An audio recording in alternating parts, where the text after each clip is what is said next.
નમસ્કાર દર્શક મિત્રો, આપ નિહાળી રહ્યા છો તાપી મિત્ર ન્યૂઝ ચેનલ। તો હવે નિહાળીએ સમાચાર વિગતવાર। રાજકોટ શહેરમાં 31ની રાતે ફરવા નીકળેલી એક યુવતી અને તેના મિત્રનું અપહરણ કરી છેડતી અને લૂંટનો બનાવ બનતા ચકચાર મચી હતી। 4 શખ્સે પોલીસની ખોટી ઓળખ આપી યુવતી અને તેના મિત્રનું અપહરણ કરી લૂંટ કરી હતી અને બાદમાં પરિવારજનોને ફોન કરી ખંડણી માંગી હતી। જોકે બાદમાં ડર લાગતા ત્યાંથી નાસી છૂટ્યા હતા। આ મામલે પોલીસ ફરિયાદ નોંધાયા બાદ પોલીસે 4 શખ્સોને ઝડપી પાડ્યા છે, જે તમામનો ગુનાહિત ઇતિહાસ ધરાવતા હોવાનું સામે આવ્યું છે। રાજકોટ શહેરમાં વર્ષ 2016માં પોલીસકર્મી ભરતદાન ગઢવીની હત્યા કરાઈ હતી। આ કેસમાં આરોપી રાજા જાડેજા વિરુદ્ધ સાક્ષી જિગ્નેશભાઈ જુબાની આપી હતી, જેનો ખાર રાખી રાજા જાડેજાએ સાગરીતો સાથે મળી ગત 18 ડિસેમ્બર 2024ના રોજ રાત્રિના સમયે સાક્ષી જિગ્નેશભાઈ અને તેના ભાઈ પર છરી વડે જીવલેણ હુમલો કરી કોર્ટમાં જુબાની ન આપવા ધમકી આપી હતી। ત્યારે આ સમગ્ર ઘટના સીસીટીવીમાં કેદ થઈ હતી।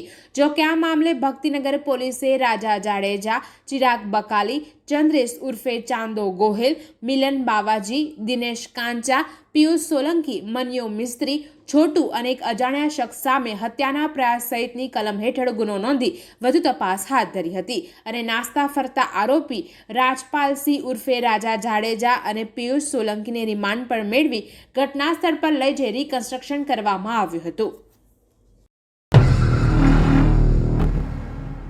સાબરમતી નદીના કાંઠે આંતરરાષ્ટ્રીય ફ્લાવર શોને આજરોજ મુખ્યમંત્રી ભૂપેન્દ્ર પટેલના હસ્તે ખુલ્લો મુકાયો છે, જેમાં sculpture, iconic sculpture, flowering, flower wall, મંડપ સહિતની તમામ કામગીરી માટે તોતિંગ ખર્ચ કરવામાં આવ્યો છે।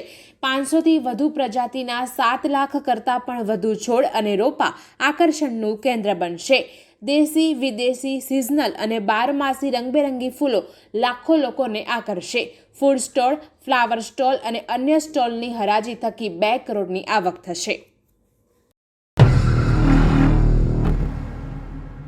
અમદાવાદ શહેરના સાઉથ બોપલ વિસ્તારમાં કનકપુર જ્વેલર્સ પેઢીમાં બપોરના સમયે 4 લૂંટારોએ વેપારીને બંધક બનાવી લાખો રૂપિયાના દાગીનાની લૂંટ ચલાવી ફરાર થઈ જતા પોલીસે નાકાબંધી કરી લૂંટારોની શોધખોળ હાથ ધરી છે।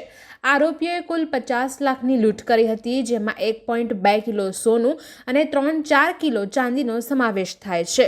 લૂંટ કરવા આવેલા લૂંટારોએ પોતાની ઓળખ ન થાય એ માટે હેલ્મેટ અને બુકાની બાંધી રાખી હતી। પોલીસે અલગ અલગ ટીમો બનાવી આસપાસના વિસ્તારના સીસીટીવીની પણ તપાસ કરી રહી છે।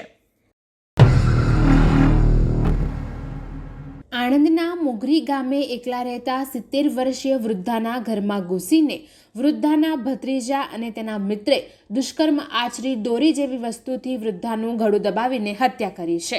વૃદ્ધાએ પહેરેલી સોનાની બુટ્ટી અને મોબાઈલની લૂંટ ચલાવી નાસી છૂટ્યા હતા। આ અંગે વિદ્યાનગર પોલીસે ગુનો નોંધી તપાસ હાથ ધરી હતી, જેમાં આણંદ એલસીબી અને વિદ્યાનગર પોલીસે બંને આરોપીઓની અટકાયત કરતા બંને ગુનો કર્યાની કબૂલાત કરી હતી।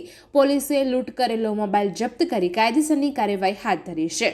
વૃદ્ધા ઘરનો મુખ્ય દરવાજો અંદરથી બંધ કરીને સૂઈ ગયા હતા। જો કે તેમના ઘરના પાછળના ભાગે આવેલો દરવાજો ખુલ્લો રહી ગયો હતો। ત્યારે રાત્રે 9:30 વાગ્યા બાદ અજાણ્યા શખ્સે ઘરમાં પ્રવેશ કરી વૃદ્ધા ઉપર બળજબરીપૂર્વક દુષ્કર્મ આચર્યું હતું। બાદમાં દોરી જેવી વસ્તુથી વૃદ્ધાનું ગળું દબાવીને હત્યા કરી નાખી હતી। વૃદ્ધે પહેરેલી સોનાની બુટ્ટી અને એક મોબાઈલ મળી કુલ 51,500ની મત્તાની લૂંટ કરી શખ્સ ફરાર થઈ ગયો હતો।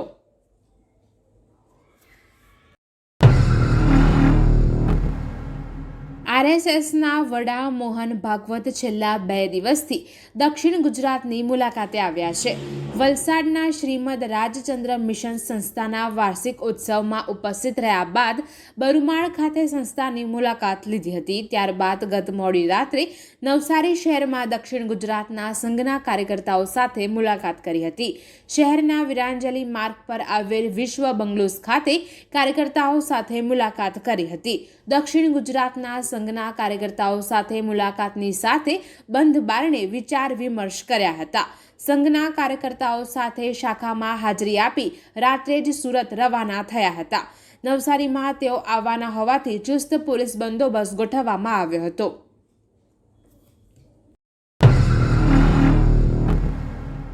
31 ડિસેમ્બર 2024ના રોજ ઓડિશાના કટક જિલ્લાની કથજોડી નદી કિનારા પાસેથી એક અજાણી મહિલાની લાશ મળી આવી હતી. લાશ પાસેથી મળેલું લોહીના નિશાનવાળું પેન્ટ, જેના પર ન્યૂ સ્ટાર ટેલર્સ નામનો ટેગ 3833 અને ગુજરાતી ભાષામાં મેજરમેન્ટના આંકડા લખેલા હતા. ઓડિશા પોલીસે ગુજરાતમાં સંપર્ક કરતા તપાસ હાથ ધરી ત્યારે લિંબાયતમાં એક દરજીને ત્યાં આ પેન્ટનો ટેગ મેચ થતાં સીસીટીવીમાં આરોપીનો ચહેરો સામે આવ્યો હતો. આરોપી મૃતક મહિલાનો દિયર કેન્દ્રપાડાનો રહેવાસી જગન્નાથ દુહરીએ તેના 2 ભાઈ સાથે મળીને ભાભીની હત્યા કરી હતી. ભાભીના એક્સ્ટ્રા મેરિટલ અફેરની જાણ થતાં ત્રણેય ભાઈઓએ મળી હત્યા કરી હતી. સુરતના વેસુ વિસ્તારમાં કાશી વિશ્વનાથ મંદિરની બહાર ખતરનાક અકસ્માત સર્જાયો હતો. રાબેતા મુજબ પોતાની જગ્યા પર ભિક્ષા માંગવા બેઠેલા વૃદ્ધ ગંગાબેને એક ફૂલ સ્પીડમાં આવતી કારે અડફેટે લીધા હતા અને કાર ગેટમાં ઘુસાડી દીધી હતી. આ ગંભીર અકસ્માતના પગલે આસપાસના લોકો દોડી આવ્યા હતા.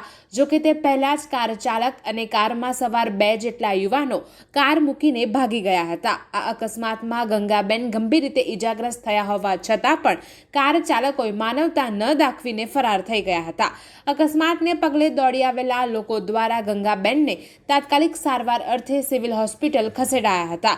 ત્યાં ટૂંકી સારવાર દરમિયાન ગંગાબેનનું મોત નીપજ્યું હતું, જ્યારે આ સમગ્ર ઘટના સીસીટીવીમાં કેદ થઈ ગઈ હતી. આ મામલે વેસુ પોલીસ દ્વારા ગુનો નોંધીને વધુ તપાસ હાથ ધરવામાં આવી હતી અને પોલીસે ગણતરીના કલાકમાં પ્રકાશ અગ્રવાલની ધરપકડ કરી છે. આ સાથે જ કારને પણ કબજે લેવામાં આવી છે. રાજ્યમાં આગામી 8મી જાન્યુઆરીના રોજ પોલીસ કોન્સ્ટેબલ અને પોલીસ સબ ઇન્સ્પેક્ટરની ભરતીને પગલે યુવાનોમાં ઉત્સાહ જોવા મળી રહ્યો છે. પોલીસ વિભાગમાં નોકરી કરવા માટે છેલ્લા ઘણા સમયથી રાત દિવસ મહેનત કરનારા યુવક યુવતીઓ માટે આજ રોજ સુરતના રાંદેર ખાતે જીમખાનામાં રનિંગ સહિતની પ્રેક્ટિસનું આયોજન કરવામાં આવ્યું હતું, જેમાં સુરત સહિત દક્ષિણ ગુજરાતમાંથી 600થી વધુ ઉમેદવારોએ ભાગ લીધો હતો. નિર્ધારિત સમયમાં રનિંગ પૂરું કરવા સહિત શારીરિક કસોટીમાં સફળ થવા માટે યુવા ઉપનિષદ ક્ષમ ફાઉન્ડેશન દ્વારા પ્રતિસ્પર્ધીઓને જરૂરી માર્ગદર્શન પણ પૂરું પાડવામાં આવ્યું હતું.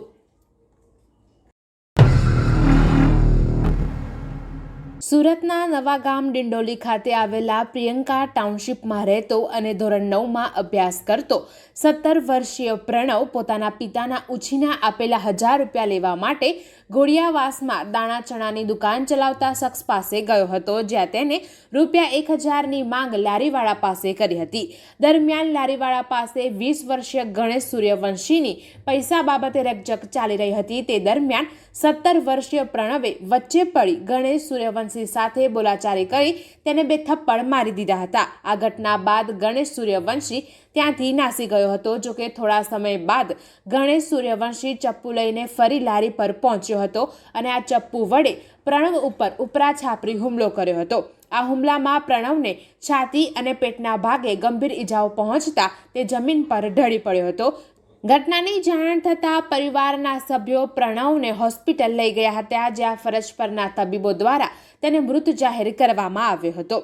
બીજી તરફ ઘટનાની જાણ થતાં ડિંડોલી પોલીસનો કાફલો ઘટના સ્થળે દોડી આવ્યો હતો. પોલીસે આસપાસની દુકાનોમાં લાગેલા સીસીટીવી ફૂટેજને આધારે ગણેશ સૂર્યવંશીની શોધખોળ શરૂ કરી હતી, જેમાં પોલીસે ગણતરીના કલાકોમાં જ આરોપી ગણેશને ઝડપી પાડ્યો છે.